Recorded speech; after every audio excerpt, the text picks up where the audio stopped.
আলহামদুলিল্লাহ সুম্মা আলহামদুলিল্লাহ। আপনারা অনেকেই জানতে চেয়েছেন আমাদের আর রায়হান ইন্টারন্যাশনাল মাদ্রাসার ছাত্র আব্দুল্লাহ আল মারুফ এবং শাইখ নিসার আহমদ মাদ্রাসার ছাত্র হাফেজ বশির এরা সৌদি আরবের আন্তর্জাতিক হিফজুল কোরআন প্রতিযোগিতায় কত নম্বর স্থান অর্জন করেছে। এই বিষয়টা জানার জন্য সবাই পাগল।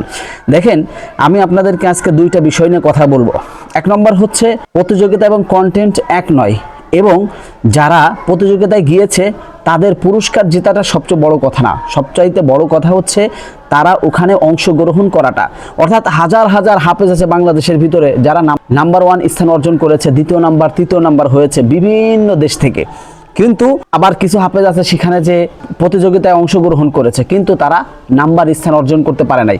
কিন্তু তারা কি একেবারে পচে গেছে? কিন্তু না, তারা কিন্তু নাম্বার স্থান অর্জন করতে না পারলে একটা বিষয় তারা পেরেছে যে হাজার হাফেজদের সামনে তারা তিলাওয়াত করার সাহসটা, নির্ভুল তিলাওয়াত করার সাহস।